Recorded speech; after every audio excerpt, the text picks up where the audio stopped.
We have made it through one day in Florida without massive controversy, and no one apparently died in school, so that was a good thing. But today is a new day, and there's 181 days left of school. And I'm very curious to see what the reaction is going to be as we progress further into the year, and more of the exposure of racism comes out from Prager University. My first question after I saw the horrific stuff they did with slavery was, how are they going to treat Martin Luther King and the Civil Rights Movement? Because the Civil Rights Movement is massively important in our country. I want you guys to think, 1865, the Civil War ends. Every African American has been freed.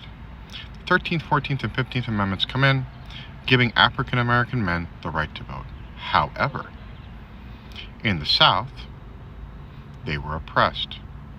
Now, between 1867 and 1877, the North occupied the South into 5 congressional districts. It was called Congressional Reconstruction. And during that time, you had African Americans begin to have a political voice in the South, because by gunpoint of the Union soldiers, they were allowed to. But it didn't stop the creation of the Ku Klux Klan. In 1867, in Tennessee, Bedford Forrest, a retired Confederate general who was not executed for treason, created the Ku Klux Klan. And the ghosts of Confederate soldiers were then used to terrorize African Americans from that point forward until today, because it still exists. How are we going to deal with that? Because you had, as soon as Congressional Reconstruction ended, you had Jim Crow laws start throughout the South. So you had, if your grandfather was a slave, you couldn't vote. If you couldn't pass a literacy test, you couldn't vote. If you didn't own land, you couldn't vote. If you'd been arrested for loitering because you weren't employed because they wouldn't employ you, you couldn't vote. Lynching in the South was an Olympic sport, and white people were trying to go for the gold every single year, and they got it every single year. They don't know the number of African American men that were lynched between 1619 and today. It's not a small number.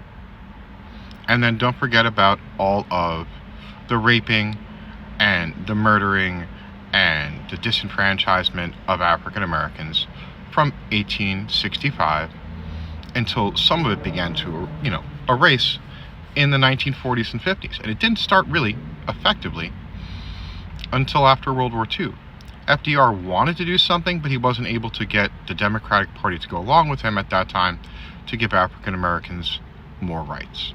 However, his predecessor, the man who took after him after he died and dropped the bombs on Hiroshima and Nagasaki, Truman, integrated the military. And Jackie Robinson was integrated into baseball. And while baseball is not that important today, it was massively important at the time. And then we have Brown versus the Board of Education. And we've got the Greensboro 4 at the Woolworths. And then we have I Have a Dream speech. And we have the Civil Rights Act of 64 and the Voting Rights Act of 1965.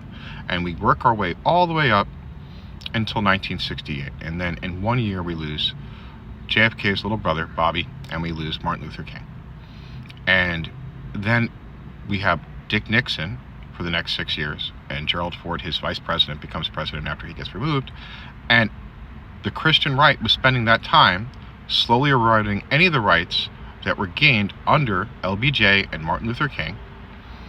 Systematically, the Christian right has been attacking it, because there was a time that Christian schools were able to not follow Brown versus the Board of Ed because they were, private schools. And liberals got that fixed, and the Christian right was not happy about the forced integration. And the 70s were not happy about forced integration, but it needed to be done, and it was bloody, and it was awful, and there was a tremendous amount of racism. How much of this is going to be spoken about? I mean, I'm sitting here talking for 4 minutes off the top of my head, no thought whatsoever about just things that I know that occurred. We didn't get a black Supreme Court justice that was a woman until after 2020. What are they going to talk about? How is Martin Luther King going to be treated? How's Malcolm X going to be treated? How's Booker T. Washington going to be treated? Like, how are we going to deal with it? Maya Angelou. Like, there are so many influential people that happen to be African Americans, and I don't trust Prager University to do a good job. What do you think?